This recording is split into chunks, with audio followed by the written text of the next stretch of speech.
Hello दोस्तों, मैं रोमी रक्षा Hindi and history के साथ मैं आज आपको पढ़ाऊंगी भारत की भाषाएं। इससे पहले मैं पढ़ा चुकी हूँ आपको मौखिक, लिखित, मातृभाषा, राष्ट्रभाषा, राज्यभाषा और संपर्क भाषा। ठीक है, तो आज मैं आपको पढ़ाऊंगी भारत की भाषाएं। मैं बता देना चाहूँगी कि भारत एक विशाल देश है। भारत एक विशाल देश है। ठीक है, इसमें अनेक भाषाएँ बोली जाती हैं, परंतु भारतीय संविधान में 22 भाषाओं को मान्यता प्रदान की गई है। लेकिन जो हमारे भारत में भाषा है उनको 22 भाषा में मान्यता प्राप्त है। और एक बात मैं और बता दूं कि भाषाएं जो है हर एक देश की अपनी अपनी भाषा होती है। ठीक है, हर देश की अपनी अपनी एक भाषा होती है और हमारे भारत में भी जो अपनी भाषा है वो टोटल जो है 22 भाषाओं को मान्यता प्रदान दी गई है। ठीक है, जैसे कि यहाँ पे आप देख सकते हैं वो 22 भाषा कौन कौन सा, ये एग्ज़ाम में बहुत आता है, एकदम आना ही आना है। ठीक है, सबसे पहले है हिंदी, असमिया, बंगाली, गुजराती, बोडो, डोगरी, कन्नड़, कश्मीरी, कोंकणी, पंजाबी, उर्दू, मैथिली, मलयालम, मणिपुरी, मराठी, नेपाली, उड़िया, संस्कृत, तमिल, तेलुगु, संस्थाली तथा हिंदी। ये जो है टोटल 22 भाषा है जो हमारे संविधान से मान्यता प्राप्त है। और इस भाषा में अगर हम इस 22 भाषाओं में अगर हम कोई भी साहित्य, कविता या कोई भी ऐसा लेख या किताब लिखते हैं तो इसको मान्यता प्राप्त होता है। ठीक है, इसको मान्यता प्राप्त है। ठीक है, जी भाषा में ध्यान दीजिएगा, भाषा में। ठीक है, एक आता है बोली, जो बोली होता है उसमें नहीं, भाषा में। भाषा और बोली जो है वो अलग अलग है। बोली जो होता है हर 20-25 किलोमीटर के अंदर जो है बोली चेंज हो जाती है, लेकिन ये भाषा चेंज नहीं होती है। ठीक है, ये भाषा जो है व्याकरण के साथ मिलके शुद्ध रूप से, सार्थक रूप से बनता है। ठीक है, और बोली जो है नहीं, बोली सबकी अपनी अपनी होती है। ये भाषा, इसमें अगर इस 22 भाषाओं में आप कोई भी कुछ भी लिखते हैं, बुक छापते हैं या पेपर कुछ भी, तो आप उसमें लिख सकते हैं। ठीक है, लेकिन बोली में आप नहीं लिख सकते। चलिए आगे पढ़ते हैं भाषा के बारे में। ठीक है, मानक भाषा के बारे में एक है मानक भाषा, ये भी इम्पोर्टेंट है, आपको समझ में आ जाएगा मानक भाषा होता क्या है। मैं पहले आपको बता देना चाहती हूँ, जैसे कि कोई भी जो पहले का जो शब्द होता है उसको चेंज करके उसकी जगह कुछ और हम लिखने लगते हैं तो उसी को कहते हैं मानक भाषा। जैसे कि पहले हम लोगों का यूज़ होता था ये वाला भक्त, पहले हम लोग ये वाला नहीं होता था, ये यूज होता था, लेकिन अब इसकी जगह ये यूज होता है, तो ये हो जाएगा हमारा, ये प्राचीन वाला हो जाएगा। और ये मानक भाषा जो हम अभी जो प्रचलित में चल रहा है उसे कहते हैं मानक भाषा। ठीक है, तो मैं आपको यहाँ पे थोड़ा सा पढ़ा दूँ, आपको अच्छा लगेगा, क्योंकि जो MCQ से अच्छा होता है कि आप थ्योरी पढ़िए, आपको अच्छे से समझ में आएगा। ठीक है, तो क्या पे मानक भाषा क्या है? भाषा के जिस रूप को शिक्षित जनों द्वारा प्रयुक्त व विद्वानों द्वारा स्वीकृत किया जाता है। यानी कि एक ऐसा शब्द नहीं होता, कोई भी चीज़ हम लोग बहुत सारे लोग मिल करके योजना बनाते हैं, फिर उसको स्वीकृत यानी कि स्वीकारते हैं कि हाँ ये चलो ये अब ऐसे रहेगा, इसको हम मानेंगे, पुराना वाला को नहीं मानेंगे। उसी तरह इसमें जो विद्वानों ने भी मिल करके ये कहा था कि अब इसको हम मानेंगे। ठीक है, जैसे कि वह भाषा का मानक रूप कहलाता है जब वो भाषा विकास प्रक्रिया से गुजरती है अथवा उसका प्रयोग एक बड़े क्षेत्र में किया जाता है तब। यानी कि जैसे कि अभी कोई भाषा है तो उस जैसे कोई शब्द ऐसा है, चाहे कोई वर्ण ऐसा है जिसका बहुत ज़्यादा यूज़ होता है, प्रयोग होता है, तो उसी को हम कहते हैं मानक भाषा। अब जैसे कि हमारा हिंदी है, तो हिंदी जो भारत में है ज़्यादातर लोग जो है हिंदी बोलते हैं, तो हम लोग हिंदी को राष्ट्रभाषा अपना मान लिए हैं।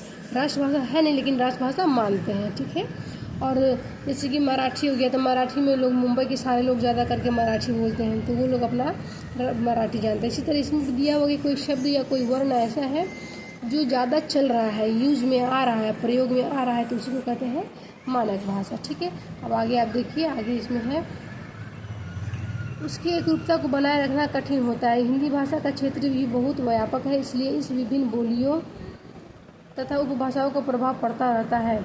ऐसी स्थिति में वर्णों व शब्दों के एक से अधिक रूप प्रचलित हो जाते हैं, यानी कि कई सारे रूप जैसे नहीं होता, बच्चे कंफ्यूज हो जाते हैं कि ये र लिखें कि ये र लिखें, या उसमें जो हो गया एक ये वाला ध आता है, बच्चे से कंफ्यूज हो जाते हैं, जैसे कि एक ये रहा होता है, एक ये रहा होता है, फिर बच्चे कभी ये वाला ध होता है, फिर कभी ये वाला आधा ध और ये होता है, तो बच्चे कंफ्यूज होते हैं।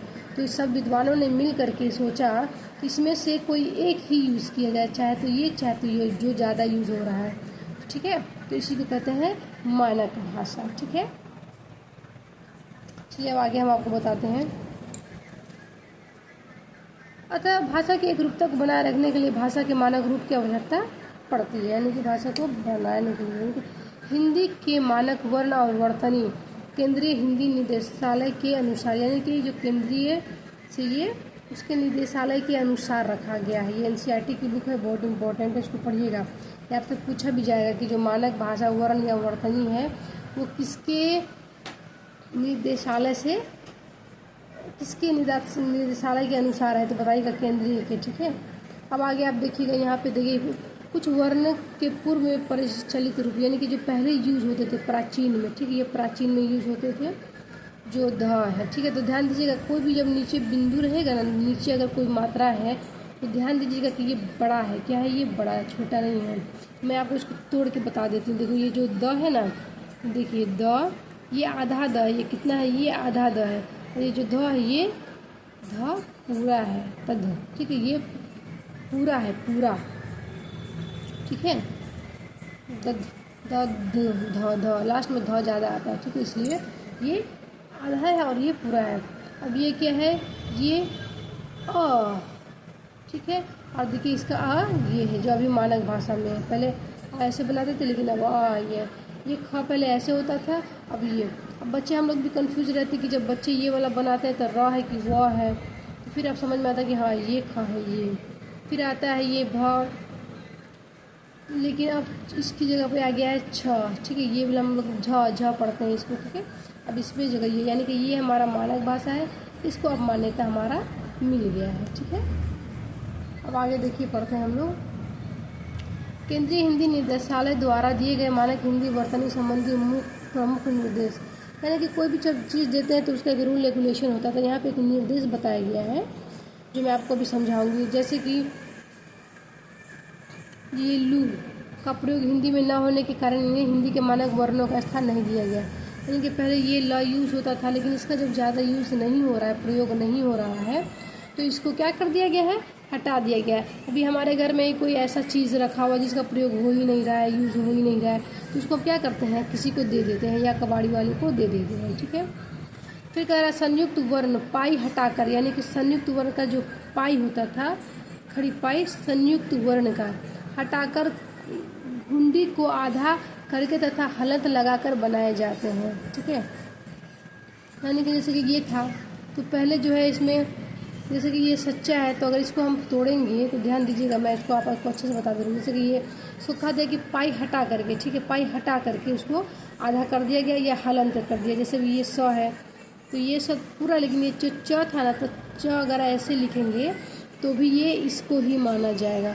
बोला गया कि इस पाई को, यानी कि इसको हटा दिया गया है, ठीक है। अब जो है आधा च कर दिया गया है, तो अब इसको मान्यता ज़्यादा है, अब इसको मान्यता उतना नहीं है, ठीक है। जैसे कि अब ये है सच, नहीं स च चा, सच्चा, तो अब ये हलंत लगा दिया, पहले हलंत लगता था, इसको हटा करके ये पाई को अब सीधे रहेगा, ये स आधा च और चा, सच्चा होगा, ठीक है। उसी तरह चक्की, फिर ये हो गया चिन्ह, ठीक। अब ध्यान दीजिएगा आगे क्या है ये।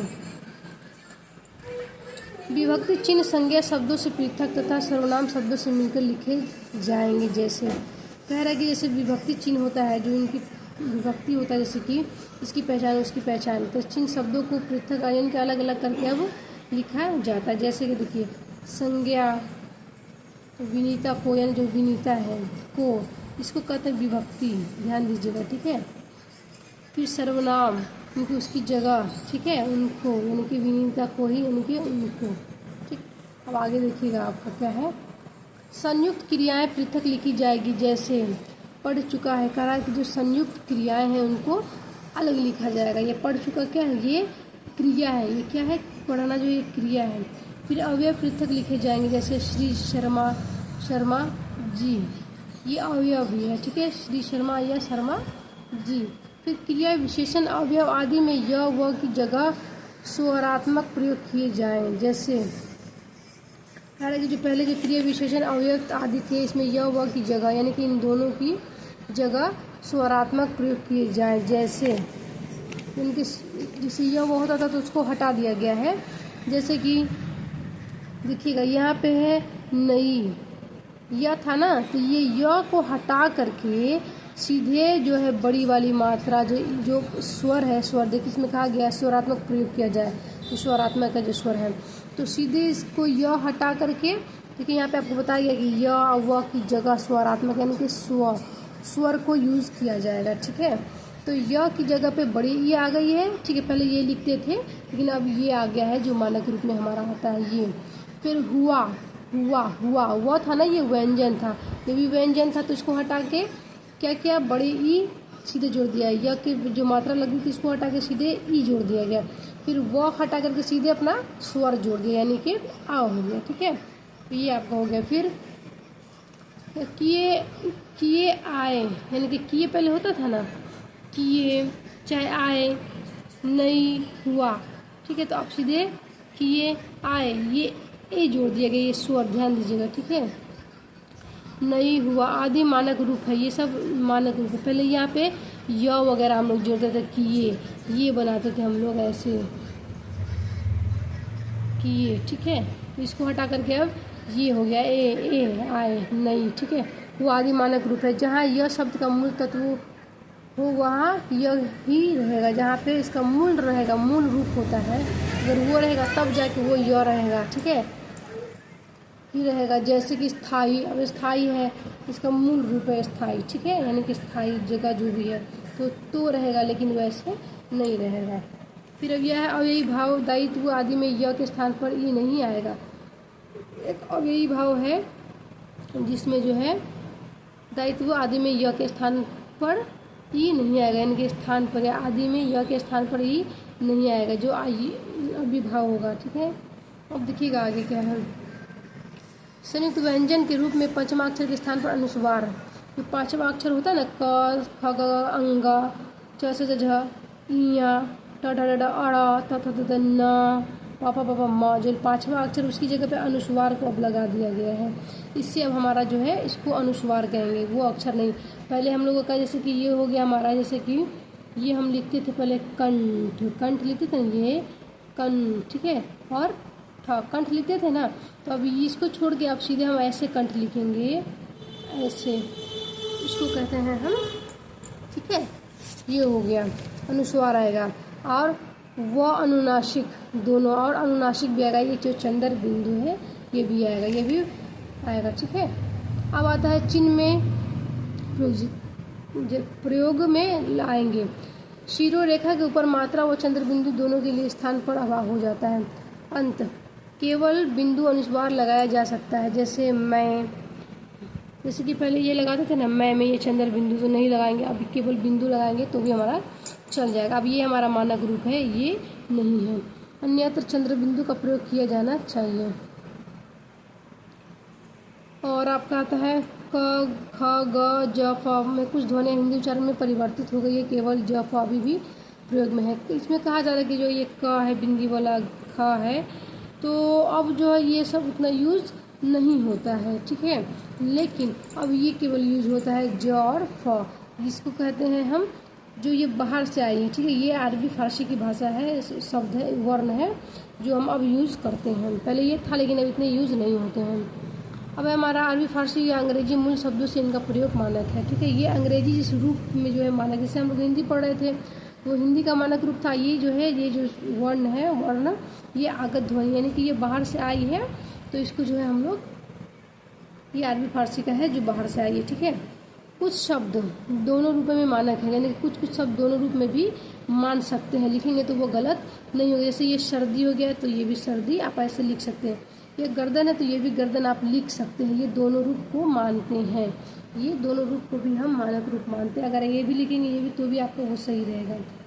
शब्द के अंत का हलंत हिंदी में लुप्त हो जाता है, यानी कि जो शब्द का हलंत होता है लास्ट में वो खत्म हो जाता है। पहले ये था ना यहाँ पे कि भगवान ऐसे था, विद्वान, महान, ये सब परिषद, ये सब था। तो अब इसको हटा दिया गया है। क्या कर दिया गया? इसको हटा दिया गया। ठीक है, यानी कि इसको छुपा दिया गया है। अब मैं आपको आगे दिखा दूं। अब यहाँ पे देखिएगा तो कि तत्सम शब्दों में 3 व्यंजनों के संयोग की स्थिति में एक द्वित्व मूलक व्यंजन लुप्त हो गया है, उसे न लिखने की छूट है। जैसे अधर्म, अर्ध, तत्व, तत्व। यानी कि अब पहले जो ये सब लिखते थे हम लोग, तो इसको अब नहीं लिखना है हमको। ठीक, ये सब नहीं अब लिखना रहेगा हमको। ये सब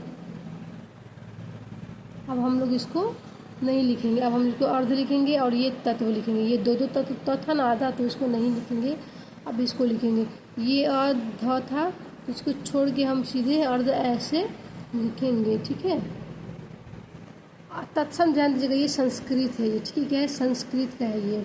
अब तत्सम शब्दों के तद्भव हो जाने पर विसर्ग का लोप हो जाता है। अब कहा गया है कि जो तत्सम जो संस्कृत था, तद्भव को हो जाने पर, यानी कि जब वो हिंदी में आ गया, तद्भव मतलब होता है हिंदी, जब हिंदी में हो जाता है तो वो विसर्ग का रूप ले लेता है। जैसे कि देखिए यहाँ पे दुख, तो अब हो गया दुख। ठीक, अब ये दुख को जब ये संस्कृत है, लेकिन जब इसमें आ गया तो ये क्या हो गया? नहीं, ये दुख है, ये विसर्ग है। क्या है? ये विसर्ग बोल रहा था। ये अब ऐसे लिखते हैं हम लोग दुख। पहले दुख ऐसे था, लेकिन अब दुख ऐसे लिखते हैं। ठीक है, जब विसर्ग का रूप लेगा तो दुख होगा, नहीं तो दुख होगा। ठीक है, फिर है पूर्वकालिक प्रत्यय कर क्रिया से मिलकर लिखा गया, जैसे दौड़ कर, पढ़कर।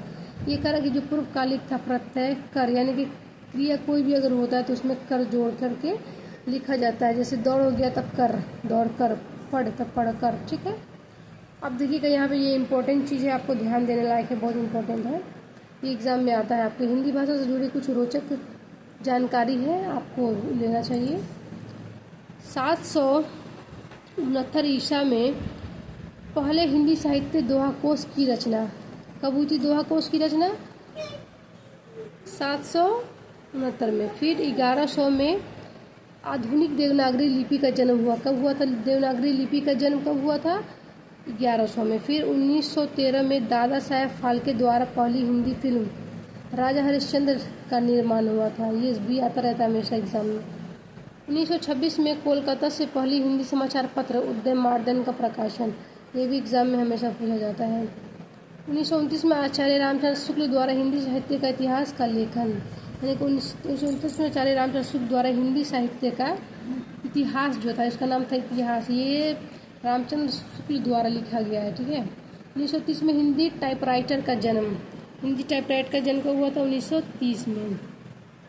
1931 में हिंदी की पहली बोलती फिल्म आलामारा का निर्माण हुआ। ये पहली बोलती फिल्म था। ठीक है, ये पहली बोलती फिल्म 1931 में। लेकिन ये जो राजा हरिश्चंद्र आया था, ये शायद बोलती फिल्म नहीं थी, ये थी बोलती, जो आवाज़ आया, जो मौखिक वाला है। ठीक है, ये तो सांकेतिक था शायद।